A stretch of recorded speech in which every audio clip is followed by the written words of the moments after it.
Today we will discuss about the asthma. Asthma is a chronic inflammatory disorder of the airway. Asthma एक ऐसी respiratory system की disease है जिसमें क्या हो जाता है कि क्रोनिक इन्फ्लेमेशन हो जाती है एयरवे में।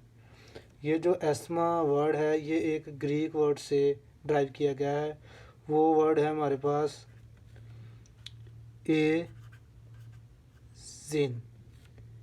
एजिन, जो कि एक क्या है, ग्रीक वर्ड है। एजिन क्या है, ग्रीक वर्ड है जिसका मीनिंग है painting. Painting means fast breathing, यानी अस्थमा को दूसरा नाम क्या दे सकते हैं हम, फास्ट जो ब्रीथिंग है उसको हम अस्थमा कहते हैं। अब तक दुनिया में तकरीबन 300 यानी 300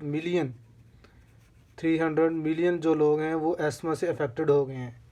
और अकेले अमेरिका में तकरीबन 10 मिलियन जो पीपल हैं वो अफेक्टेड हो गए हैं। और अमेरिका में तकरीबन 5,000 जो डेथ हैं हर साल वो अस्थमा की वजह से होती हैं। अब अस्थमा में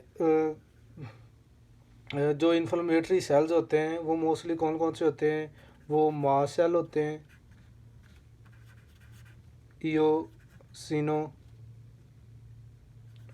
इयोसिनोफिल्स होते हैं, न्यूट्रोफिल्स होते हैं, फिर उसके साथ लिम्फोसाइट्स होते हैं। ये सारे के सारे क्या हैं, ये हमारे पास इन्फ्लेमेटरी सेल्स हैं। और लिम्फोसाइट्स में भी लिम्फोसाइट दो तरह के होते हैं, बी लिम्फोसाइट्स, टी लिम्फोसाइट। और उनमें भी टी लिम्फोसाइट हैं वो इन्फ्लेमेटरी इसमें अस्थमा को काज करने में यानी अपना रोल प्ले करते हैं। और टी लिम्फोसाइट जो होते हैं ये भी दो तरह के होते हैं। एक होता है T2 लिम्फोसाइट्स और T1 लिम्फोसाइट्स। ये जो T2 होते हैं ये मोस्टली एसोसिएटेड होते हैं अस्थमा काजिंग में। जो टी लिम्फोसाइट्स की जो टाइप 2 है वो जो है वो बेसिकली अस्थमा काज करती है। यानी अस्थमा के जो टी लिम्फोसाइट के जो सेल TH2 है ना, टी लिम्फोसाइट के जो टाइप 2 है वो अस्थमा में वो सेल जो हैं वो इन्फॉर्मेशन काज करते हैं मोस्टली। अब इसके जो साइन एंड सिम्टम्स हैं इसके अस्थमा के वो ये हैं कि आपको शॉर्टनेस ऑफ ब्रीथ हो जाती है, यानी सांस लेने में आपको मुश्किल पेश आती है, काफ होती है, वीजिंग यानी साउंड प्रोड्यूस होना शुरू हो जाती हैं, और क्या होता है रैपिड रेस्पिरेशन रेट हो जाता है। और अस्थमा जो है इसकी टाइप्स जो हैं वो दो टाइप्स हैं। इसकी दो टाइप्स कौन कौन सी हैं, एक पहली जो है वो है एक्सट्रिंसिक अस्थमा और दूसरी है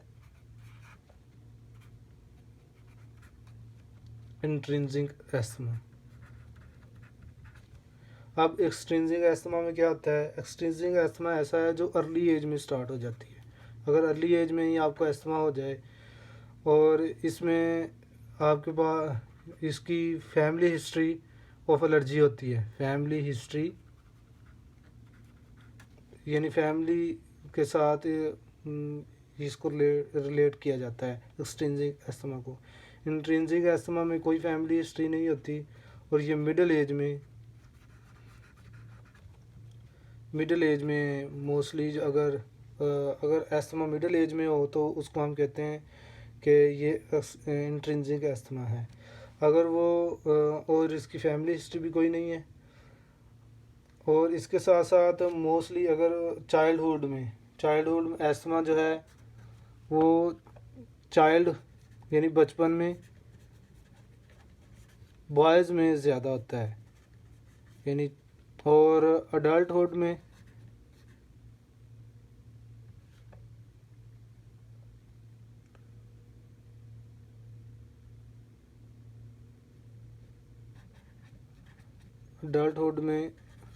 क्या है कि वुमेंस जो हैं वो इसका शिकार होती हैं।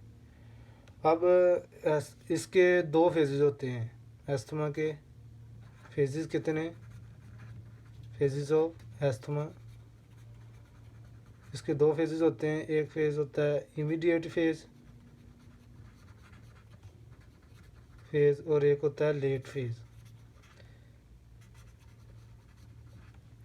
इमीडिएट फेज़ में क्या होता है कि ब्रोंको कंस्ट्रिक्शन हो जाती है।